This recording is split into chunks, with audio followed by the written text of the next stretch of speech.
This is the morning swim show for Wednesday, April 25th, 2012. I'm Tiffany Elias, your host, joined by head coach of the Canadian Olympic team, Randy Bennett. Thanks for joining us today in beautiful Arizona. Thanks for having us. It's just, again, another great day, and as I said yesterday, we brought the sun with us, we're pretty sure.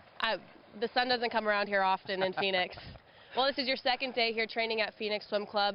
Yesterday we took a look at the men's roster for your Canadian Olympic team, and today we're going to take a look at the women.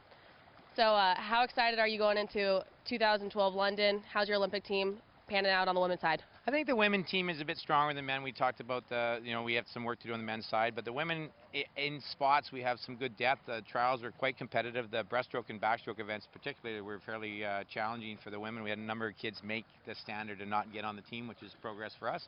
And generally we're a little bit more competitive in the relays, and we're on the right track with the women's program, and we're getting better across the board. All right, so we have a few of your ladies in the water, and we'll touch on your whole roster. Let's start off with Hillary Caldwell. Now, she's one of your rookies of the team. I was told that this is her first senior meet, and she might not even have been on a junior team, so let's talk about her first. She's actually swam last year at the FISU Games. She was silver medalist at FISU last summer, and so that was her first real breakthrough. But she's really rocketed up the rankings. 2.5 years ago, she was 218, 200 backstroke. She was second at trials at 2090, and just a really good kid, progressing really well. She made the FINA standard in 100 backstroke, but was third. Nice kid, works hard, and is the kind of athlete that we can build around going forward. So she's one of the few swimmers that you have swimming under you, but you have quite the variety. So she's a backstroker. Are you taking any swimmers in particular, certain group strokes, or do you have a wide range? Well, for me personally, I have 7 kids on the team, so that's going to be my group, but the rest of the coaches are going to have to be a little bit more versatile, and they're going to take there's 5 coaches on deck, and so they're going to have to be take a number of kids. We're averaging about 6 swimmers per coach, and they're going to have to take a wide range of relay swimmers or medley swimmers or whatever's assigned to them. All right, so moving on to Barbara Jardin. She's an interesting one. She's got some family history on her side, is what I've been told. Her aunt made the team in the same pool as Olympic trials back in '96, so that's got to be exciting for her and her family. Yeah, it's a really neat story, and that was the first thing she said when she made the team. She got out, and she was, in recognition of her aunt and how special it was to her, and Montreal swimmer and Montreal Olympics, and Barbara's a great swimmer. Technically, she's one of the best freestyles we have in the country. She's really well conditioned in this 200 freestyle. 157.3 is moving in the right direction. She's a big part of our relays, and just a great kid, great spirit. Like, she's one of the nicest kids you ever meet. Just a really fun kid to be around. Good. All right. Well, Audrey LaCroix, we go from the rookies to the veterans. She's made the Olympic team before. She was in '08, but she was also really close in 2000 and 2004. So she's got a lot of experience on the team. What is her background? Audrey's sort of been in Montreal all her life. She swam with Claude as a younger swimmer and moved to Benoit a couple years ago. And again, very great competitor inside the big meet. She was 207 in the 200 fly in Commonwealth Games a few years ago. And, it's sort of the hard part to making the team. But once she gets through the big meet, she's always very good and versatile swimmer. But she's just focused in on the 200 fly this year. And I think the hardest obstacle for her was getting on the team. But we expect her to be pretty good at the big meet. So do you think it'll be better off for her to zone in on that 200 fly, whereas I think before she had the 100 and the 200. Yeah, I think that's probably decided that before the trials to do that, as she swam the 100 fly just as a prep thing. But I think that again, it's for everywhere. The hardest part is making the team. Once she just knows she's on the team, she'll just focus in on that 200 fly, and I expect her to be a bit better at the Olympics. Well, what's great about the games is that countries are able to pull swimmers in from all over. And coincidentally, she's from a small town, a really small town, the same town as Catherine Savard. Oh, I didn't know that. Well, there you go. Your people told our people that they're from a really small town, but actually had never trained together. But she's also the elder of the two, because Catherine Savard's a young one. She's only 18. Yeah, she's again the future of Canadian swimming. That's the part of the women's program that we're really excited about. A young girl, first Olympics, been world class. I think she was top 8. She was 9th at the World Championship, but top 8 or top 9 ranking in the world last year.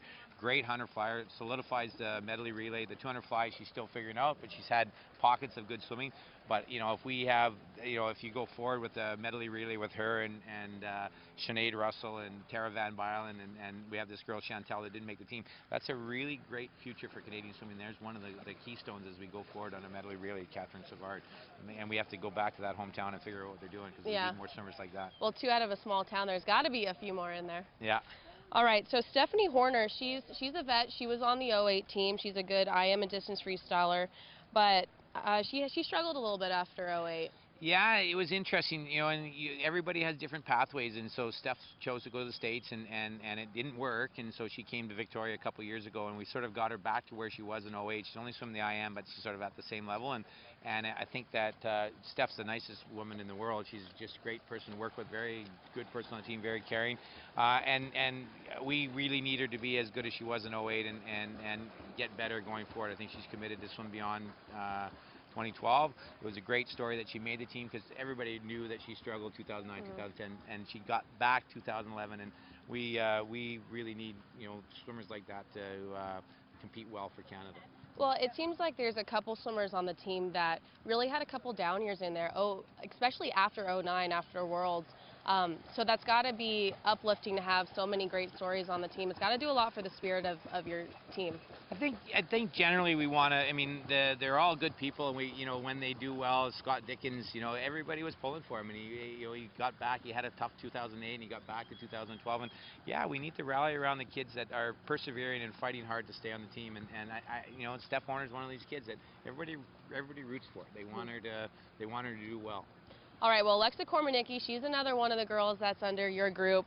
And I hear she's pretty close friends with Ryan Cochran. Might as well call them best friends. Yeah, they train together a lot, and it's funny. Alexa, another great story. Alexa persevered. The first night she swam the 400 free, and she was third, but under the FINA standard. The next night, she was sort of the favorite in the 400 IM, and she didn't have a good swim, and she missed the standard.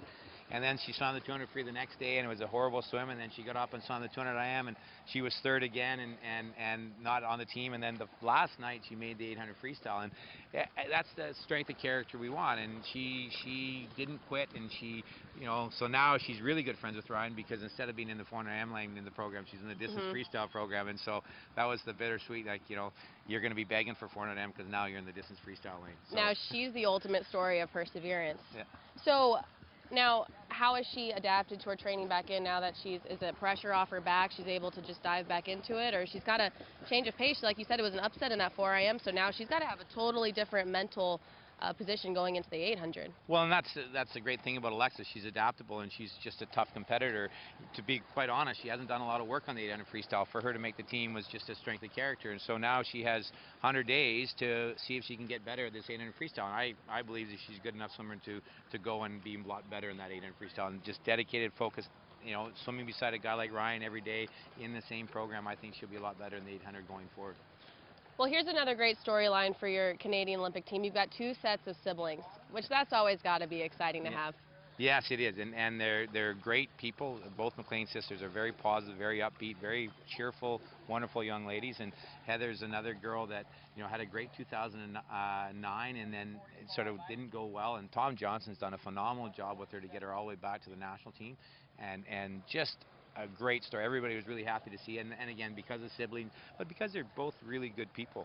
And Brittany has just been the tiger on the junior team, and she's sort of been the leader of the junior team the last couple of years, and great swimming at the World Juniors, and been a leader, looking for great relay swimming, leads the team cheers.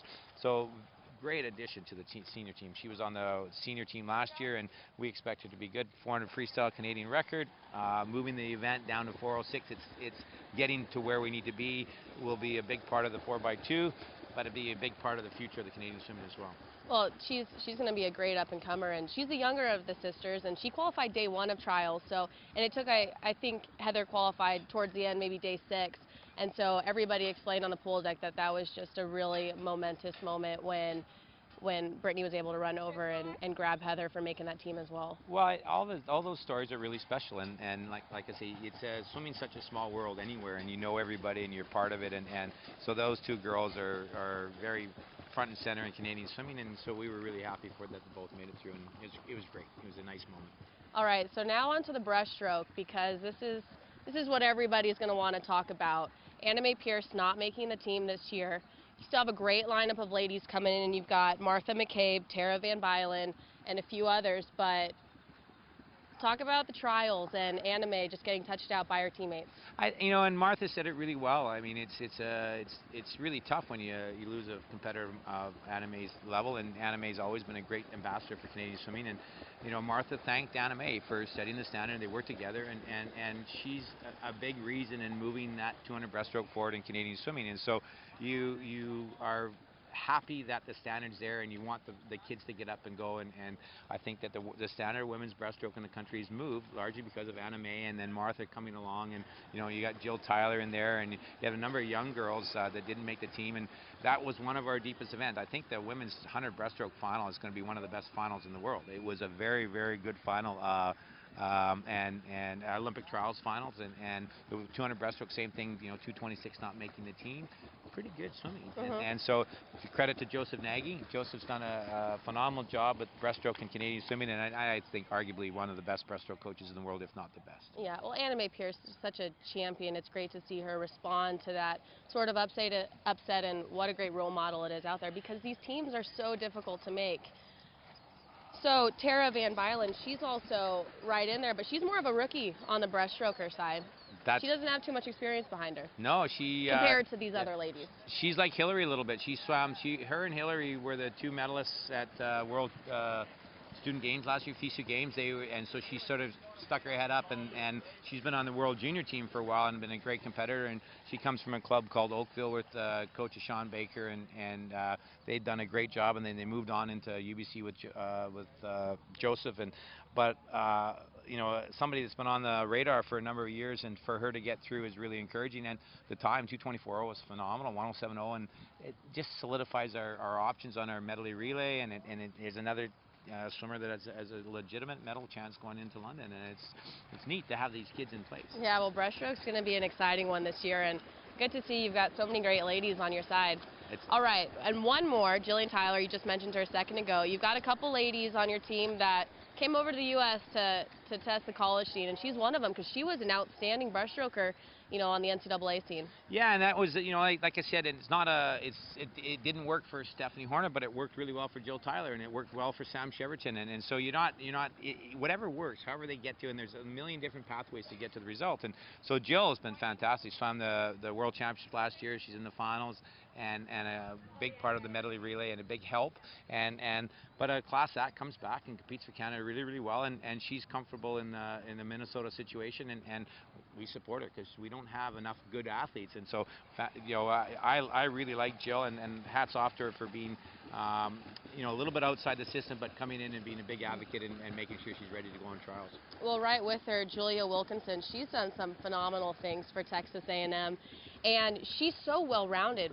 Where's she going to be at? Is she going to end up kind of doing a wide variety in London, or is she going to focus in on that 100 backstroke? Well, it was interesting because Julia's come to me in the last couple of years, and she had the backstroke medley plus the freestyle relays combination, and we swam the Worlds last year with the idea of preparing for the Olympics, and she got a pretty public flogging inside the World Championship. She sort of failed swam in the IM off the backstroke, very quick turnaround, and didn't have a great 200 free in the relay, and so we knew that she was going to have to make choices in trials, but we swam the Worlds with the idea of getting ready for the Olympics, and so after the Olympics we sat down and talked, and we decided that she's going to swim the backstroke and freestyle, and if she's selected for the relays, she'll swim the relays, but she won't swim the IM just because it's a double, and it didn't work last year, and so we're going to focus in on the backstroke specifically. Well, and I also hear she's engaged. Oh my God! To another A&M baseball player. Yeah, so. Good. And he's a great guy. He's a big advocate of swimming, and they're a great couple, and he's around the pool a lot, and a very, very nice man, Shane.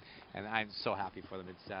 So she's expecting everybody to go to Texas for a wedding in January. It's like, oh my God. It's going to be a party. Yeah. Well, she's got to be on cloud 9 right now, so that can only help her swimming. Yeah, she's a great competitor. You don't win NC2As without having a fairly good spirit, and so she's a NC2A champion, and she's always competed well for Canada. She had a great Olympics in 2008, and like I say, the Worlds last year were a bit of a challenge. She broke through in Commonwealth Games in 2010, won her first medal. So we expect her to be pretty good. Like she's going to Olympics to be better than she was in 2008. Well, it's been exciting watching her in the States, so it's going to be even better out in London. All right, on to your next set of siblings, Sinead Russell, on the team with her brother Colin. She's one of your hopeful medalists in that 200 backstroke. Yeah, she's a great swimmer, great story. She's worked hard. You watch her come up through the junior program onto the team the last couple of years and always performed very well in the end game. Canadian record 2:08:0 in the 200 backstroke is getting to where we need to be, and I would expect her. She's gotten better every year as she's gone on. Canadian record 100 backstroke options, and one of those Fab Fours that I talked about, the young swimmers, Sinead and Tara and Catherine and Chantel. There's some good kids going forward, and so not only she's really pivotal this year, but she's pivotal to 2016 as well to be part of the national team going forward. And again, Colin and her, it's good to have them both on the team, and they really. One of Colin's reasons to swim was to swim in the Olympics with his sister, so that's a really neat story. Yeah, it makes that really exciting. Now, always great to look ahead to 2016, but 2008, your team really struggled to qualify the ladies in the 200 backstroke. However, this year you had 5 under the FINA A cut. So how did that transition come out to play? That's got to be really exciting going in just looking at your backstroke. Yeah, I think that's the same with the breaststroke. And so when you start getting a standard that's a little bit higher, and people rise to the standard, I think if the event's a little bit easy to get on, then people just do the minimum. And I'm not saying that. I shouldn't say that. I think that basically the standard's this high and people rise to the standard, so we'll be better as a result. I don't expect that backstroke to get any weaker going forward. Hillary's young, Sinead's young, Barbara Jardin's a good 200 backstroke. There's quite a few good girls in the program, and it's going to get better, and that's what's going to help us going forward into medal expectations, 2012, 2016. Now, Amanda Reason, she's an interesting one because in 2009 she broke the world record in the 50 breaststroke, but the breaststroke's not what she qualified in this year. She's coming in as a freestyler. No, and you don't break the world record without being a pretty special person in any event, and so the fact that she's tenacious enough to come back, and her freestyle has always been pretty good, and she's gone, and the breaststroke wasn't going well for her, so she chose to swim the freestyle relays, and again, very tough competitor, and I would expect that she'll be a really good person on the team, because she is so tough, and she loves to race, and she's a spirited young lady, and so it's fun. I identified 3 stories, and Alexa being one of them for the perseverance, but Brittany or Heather McLean and Amanda, because of they had a great 2009, and they've got all the way back. They were both of them struggled for a couple of years, and they all the way got back to the Olympic team, and so both those ladies have been through a lot, and that's the strength of character we want on the women's team, or on the whole team, men's and women's team. Now another persevering story. Victoria Poon, rewinding back to 2008, she was born in Hong Kong, so swimming in Beijing was a very big deal. Second day, she gets chickenpox. Has to be quarantined. Yeah. This has got to be a comeback for her. Yeah, and she actually even persevered through the Olympics then, and I mean, she got up and raced on the last day or the second last day, and it was a really hard time. And Vic's another one of these. She's a very quiet lady on the team, and she doesn't say much, and you sort of have to go and see her out, but just a wonderful person on the team. Always performs, always gets up and is willing to do whatever is required to be world class, and it's great that she got all the way back, and she'll be solid on the relays. She swims a 50 individually, and we expect her to be pretty good going forward. Yeah, that's going to be an exciting one to turn it around and have a second try, because not many people can get that second try, but getting the chickenpox in Beijing. We were laughing about it in the team meeting, sort of like, you prepare for the Olympics and you prepare for all the sort of different realities, but nobody really prepares to get the chickenpox. No. That's not something you think about, but it's the Olympics and anything can happen, and unfortunate it happened to her at that time, right? You like to think things happen for a reason. Not quite sure where the chickenpox come into play, but no, and just crazy. Yeah, she's going to be exciting because she, like you said, didn't have a chance to do that 400 freestyle relay, but she's so strong in the 100 freestyle, so she's going to be a contender. She'll help us out a lot. All right, Erica Morningstar, 200 IMer, and she's got a little bit of a rivalry with Julia. I hear they go back and forth breaking that national record. Yeah, Erica, and again, both Erica and Julia will both tell you they weren't happy with the time, the 200 IM time, and they've been a lot better, and they know they need to be better to be in the finals and move up for a medal chance. And I think the nerves of the trials, but Erica's a different story. She originally came on the team as a 100 freestyle. I don't know if she still has a Canadian record, but she was a Canadian record holder in the 100 freestyle for a long time, and that was their first foray into the national team was the 100 free. So she's versatile for us. She can swim the relays if we need her, but I would expect her 200 IM to be a lot better. I think that the nerves, she broke the Canadian record in the fall, a short course, and typically, she's always been very good at the end game. Julie and her kind of downplay the rivalry because they're both good friends. They both like to compete, and I think the rivalry is sort of played up by everybody else but the two of them. But I think they feed off each other to do well, and they both swim it tactically different. Julia tends to be a front runner, and Erica tends to run her down in the breaststroke freestyle, and back and forth, and that's the way it played out in trials. But I think they've helped each other a lot, and you see Alexa's in there, and there's a few other IMers coming up that we're going to push that event forward as well. And rivalries are great to have, especially when you see them on the outside of the pool deck, go shopping and talk and be great friends, because then today, I mean, for London, they're coming together as a team. They're doing things for their country. This is, you want to get on that medal stand, but you're representing your country. So. And you want to move I think the idea, there's a responsibility to Canadian swimming to move the event forward. And so the more depth we have in every event, the U.S. team, any one of the top 4 kids probably are medal threats. And so that makes them so competitive going into the meet. And we don't have that number of athletes, but the events that we're good at, we need to push the envelope higher and higher and to be really competitive. All right, so Samantha Cheverton, she's your last lady on the female roster. And, we got 2 more to go. Samantha, one of them. Now, she went out to Ohio, tried the U.S. route, and she's decided to stay out there. Yeah, and again, I've talked to her coach, and I've talked to Sam a lot, and Sam's one of these quiet kids that comes in and just does the job, and great swimmer. She competing very hard. She's on the 4x1, the 200 free, the 4x2, and always been very reliable, and that's working for her. So her coach has been very supportive. I talked to him at trials, and he's really, what can we do to get her ready? And it's a great thing. So that's one of the NC2A success stories for us, that we really appreciate the coaching and the support of these coaches and the kids coming in. And she will come in and be a big part of our relays and the individual swim. All right, and lastly, Savannah King. She was in Beijing. Distance qualified for 400, 800, but now she's one of your swimmers who has definitely struggled since then, but persevered and made that team again this year. Yeah, and a great job.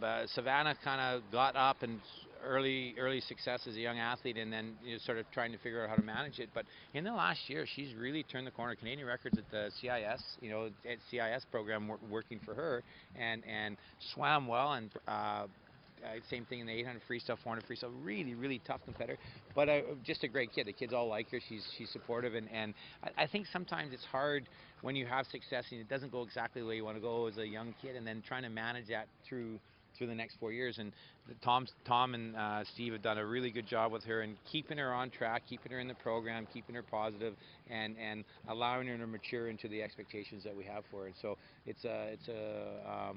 we're really happy for her. She's good 800 freestyle, good 400 freestyle. We expect her to be pretty good as well. Keep moving the Canadian record down. Now Brittany broke the Canadian record, but Sav broke it as well in the 400 freestyle. So I think that now that she's made the team, that we'll see a lot more out of her at the Olympics, and she's be comfortable going there to perform. Well, Randy, you've got quite the ladies team in the water here. Wide variety. You've got your veterans, your rookies, covering all the strokes. What's your mentality going into London?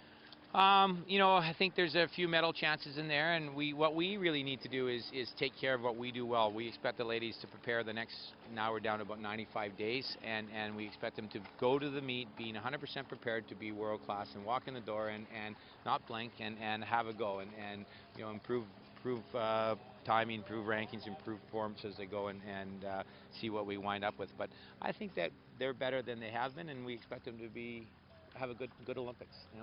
Well, you're going to have a few more days here training in Phoenix, Arizona. What's next for the next couple months heading into July? I think they all go back to their home club and they have a different preparation strategy. Everybody has, Charlotte or Malzajac or Santa Clara. There's not that many meets after that, and they decide, or they start identifying the little difference makers that will help them to be successful at the Olympics. And so we're looking for a little bit of improvement every day, and if they have that mentality, we would expect them to be quite good at the end of the day. All right, Randy, well, it has been a pleasure discussing your ladies' teams. We're so excited for Canadian swimming, so good luck in London. Yeah, we really appreciate the support, and thanks for having us. All right. And this is the Morning Swim Show. I'm your host, Tiffany Elias, and join us again tomorrow.